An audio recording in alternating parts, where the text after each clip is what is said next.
رات کا پچھلا پہر تھا۔ مدینے کی گلیوں میں ہر طرف نور برس رہا تھا۔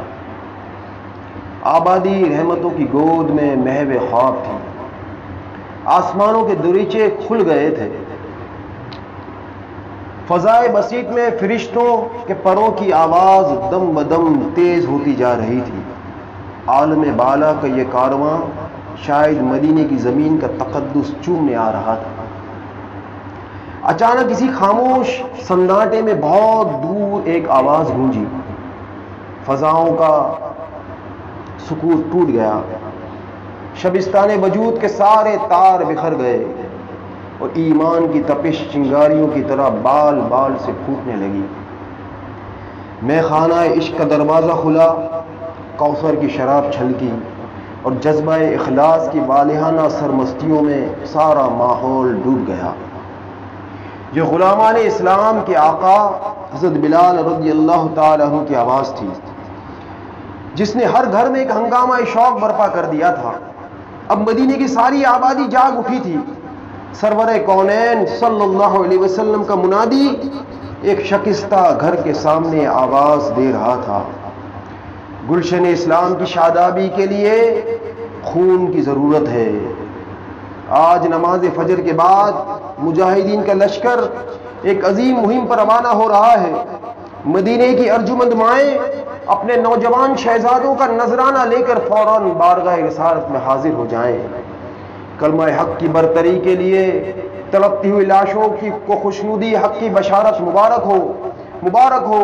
خون کا آخری قطرہ جو ٹپکتے ہی اسلام کی بنیاد میں جذب ہو جائے۔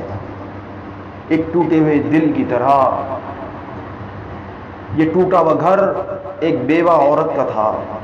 6 سال کے یتیم بچے کو گود میں لیے ہوئے وہ سو رہی تھی۔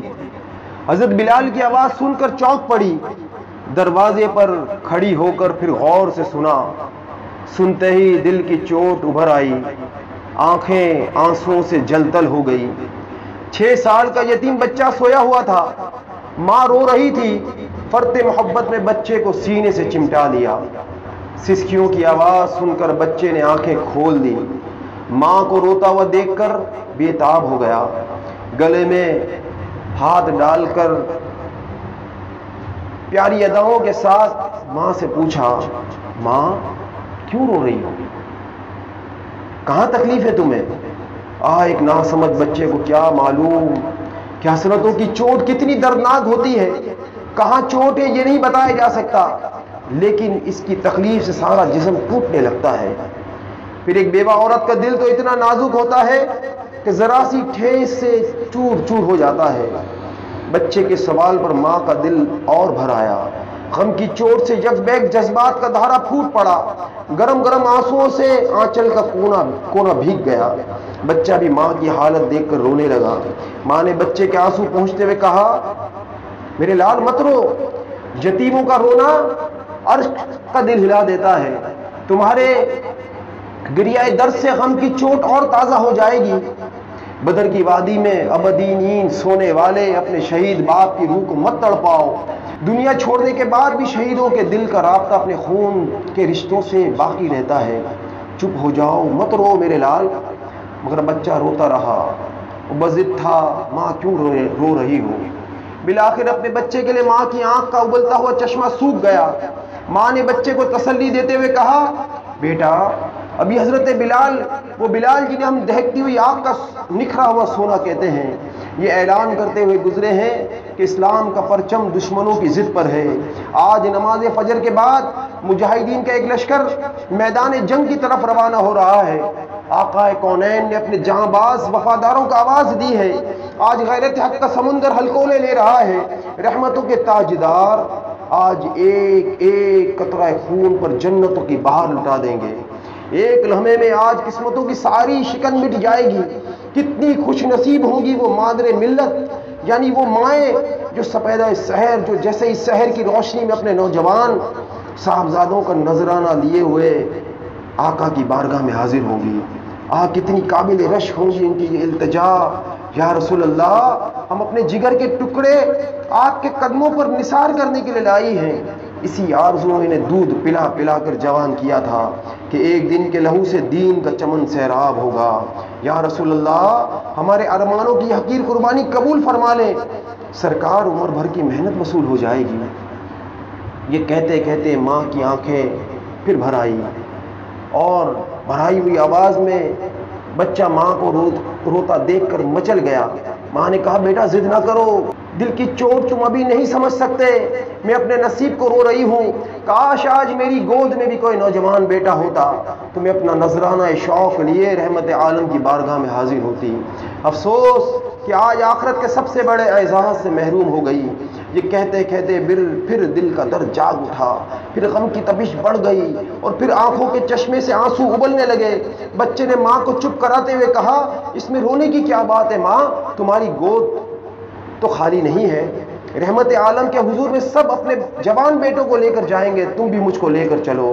ماں نے چمکارتے ہوئے جواب دیا بیٹا میدان کارزار میں بچوں کو نہیں لے جاتے، وہاں تو شمشیر کی نوک سے دشمن کی صفیں الٹنے کے لیے جوانوں کے قصبل کی ضرورت پڑتی ہے، وہاں سروں پر چمکتی ہوئی تلواروں کی بجلیاں گرتی ہے، وہاں نیزوں کی انی سے کفر کے جگر میں شگاف ڈالا جاتا ہے۔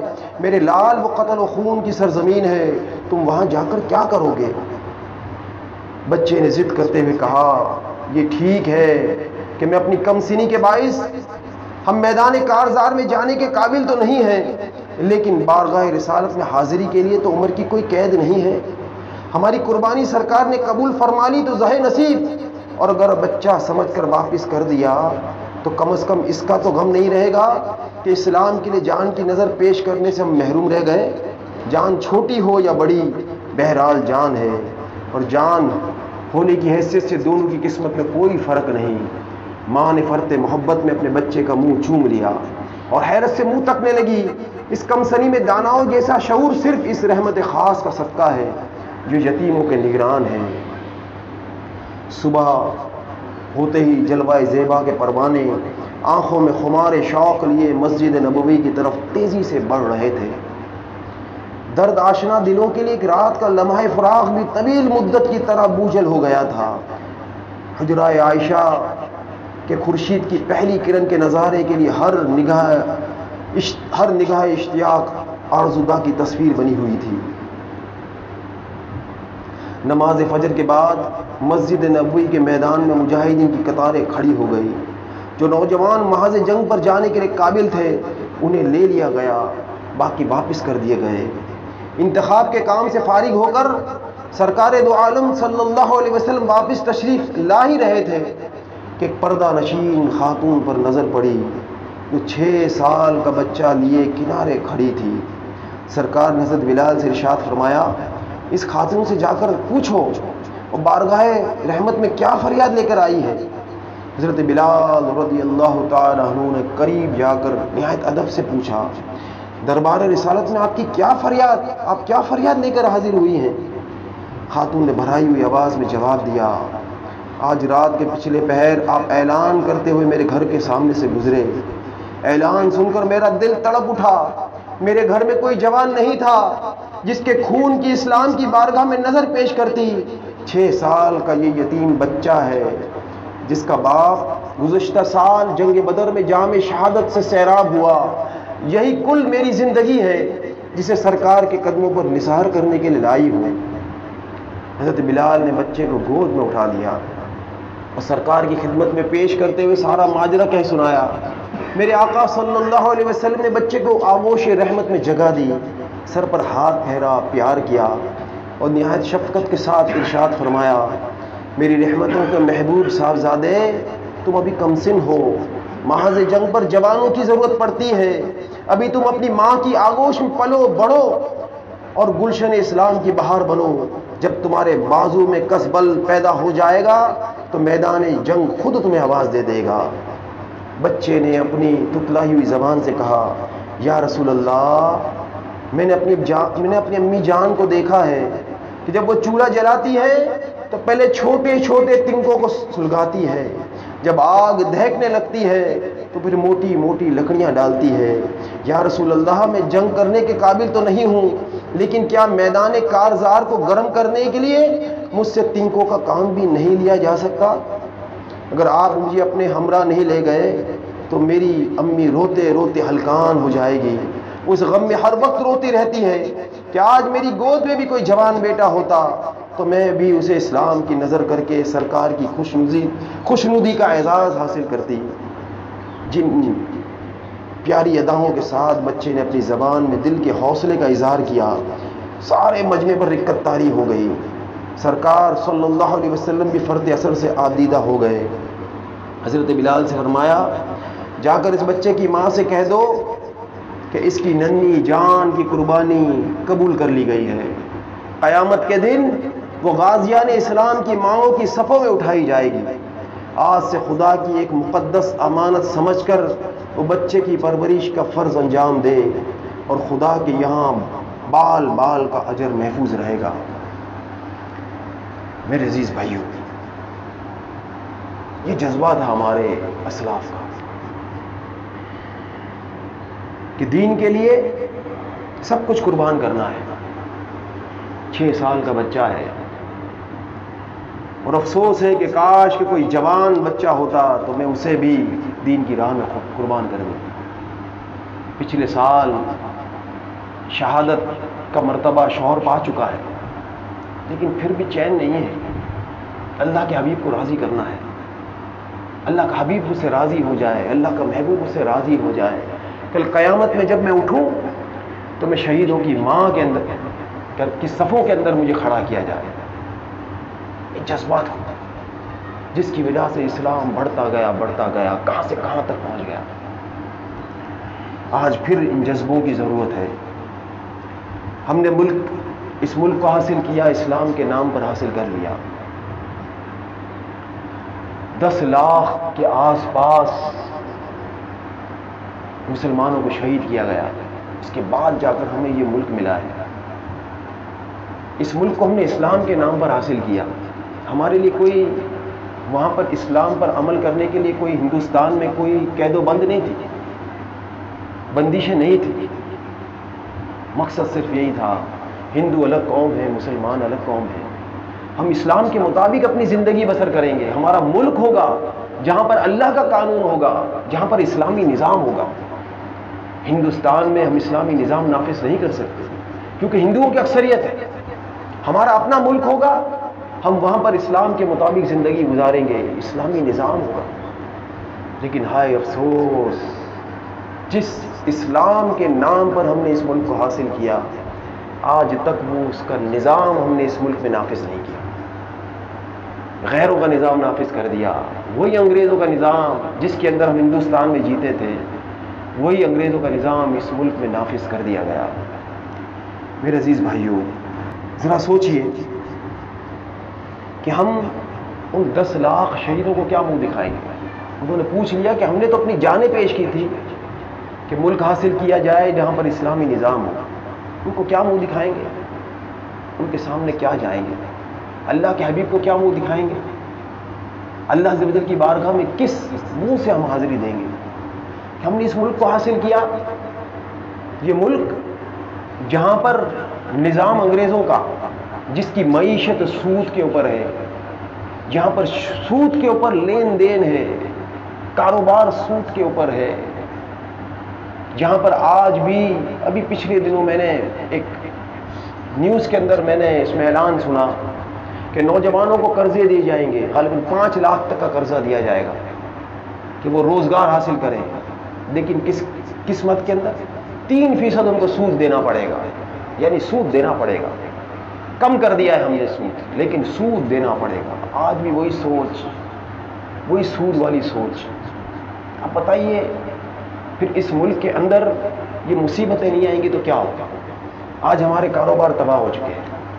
آج ہر طرف تنگی ہے، پریشانی ہے. جس کا روزگار چلتا ہے اس کے کاروبار میں بھی برکت نہیں ہے، روپوں میں پیسوں میں برکت نہیں ہے، ختم ہو جاتے ہیں، بچتے ہی نہیں ہیں، پریشانی ہے. ہمارا کاروبار تباہ، ہمارا روزگار ختم. پھر آج اور کیا کچھ نہیں ہو رہا. پھر کورونا آیا، نئی مصیبتیں، نئے مسائل. کاش کہ اسلام کے اندر دیکھا جاتا کہ اسلام جب ایسی وبا آتی ہے تو اسلام کیا کہتا ہے. ہمارے آقا کیا فرماتے ہیں، ہمارے صحابہ کرام کیا فرماتے ہیں، ہمارے اسلاف نے ایسے معاملات کے اندر کیا کیا، ان کو پسے پوچھ ڈال دیا گیا. دیکھا گیا کہ چین نے کیا کیا ہے، اٹلی نے کیا کیا ہے، برطانیہ نے کیا کیا ہے، امریکہ کیا کر رہا ہے، اس کے پیچھے بھاگنے لگے، جس کا نتیجہ یہ نکلا کہ یقین مانیں آج کورونا بڑھ گیا ہے. یہ بڑھنے کی سب سے بڑی وجہ یہ ہے کہ ہم نے ان کا راستہ اپنایا. کیسے؟ انہوں نے کہا ہمارے یہاں کا جو لاک ڈاؤن ہے تھوڑی سی ہم نرمی کریں گے، 5 بجے سے لے کر ہمارے یہاں پر شام کے 5 بجے تک. ہم نے اسی راستے کو اپنایا، ہم اسی راستے پر چل پڑے. ارے بھائی، وہ لوگ صبح صبح اٹھ کر کاروبار پر جانے والے لوگ ہیں، جب سورج بھی نہیں نکلا ہوتا وہ اپنے کاروبار پہ چلے جاتے ہیں، ان کا کاروبار اس حد تک چلتا ہے. وہ صبح اٹھ کر کام کرنے والے شام کو تو گھر لوٹ کر آ جاتے ہیں. ہم ان کے پیچھے چل پڑے. ہماری قوم ایسی ہے کہ وہ اٹھتی ہی، جب چھٹی کا دن ہے، لاک ڈاؤن ہے، ہماری دکانیں بند ہیں، تو یہ اٹھتی ہی دیر سے ہے. ویسے ہی اس کا اٹھنا دیر سے ہے. ہمارے بازار ویسے بھی 12:30 1 بجے 2 بجے تو بازار کھلتے تھے. یہ 2 ڈھائی بجے اٹھنے والی قوم، 12 بجے 1 بجے اٹھنے والی قوم، جب یہ اٹھ کر جب 5 بجے کا لاک ڈاؤن ہے اور جب یہ بازار میں جائے گی، راشن خریدنے کے لیے جائے گی، تو رش نہیں لگائے گی تو کیا ہوگا؟ 5 بجے پھر روڈ بند، ہمارے پولیس والے کھڑے ہوئے ہیں اور ایک ایک گاڑی کو جانے دے رہے، پورا ٹریفک جام، موٹر سائیکلیں ایک سے ایک لگی ہوئی ہے. مسجدوں کے اندر کہا گیا ہے کہ صفوں کے اندر گیپ ہونا چاہیے، اور وہاں پر موٹر سائیکلیں ایک کے بعد ایک قریب ہے، گاڑیاں ایک کے ساتھ ایک ہیں، کیونکہ لاک ڈاؤن کا ٹائم ختم ہو گیا. اب بھلے کورونا لگتا رہے. یہ انگریزوں کو پیچھے چلنے کا نتیجہ ہے. کاش کے مسلاف کے طریقے پر چلتے ہیں. ہم دیکھتے کہ ہماری قوم کی نیچر کیا ہے، ہماری عوام کیا ہے، یہ کیا چاہتی ہے، اس کی نیچر کیا ہے، اس کی فطرت کیا ہے، اس کے لیے کون سا وقت ہونا چاہیے، اس کے لیے کن اوقات کے اندر لاک ڈاؤن ہونا چاہیے. کوئی سائنس نہیں ہے، کچھ نہیں ہے. صرف یہودیوں کے پیچھے جانا ہے، عیسائیوں کے پیچھے جانا ہے، یا امیر ملکوں کے پیچھے جانا ہے، اور آج تک انہی کے پیچھے دوڑ رہے ہیں، جس کا نتیجہ آج یہ ہوا کہ کورونا بھی بڑھ گیا.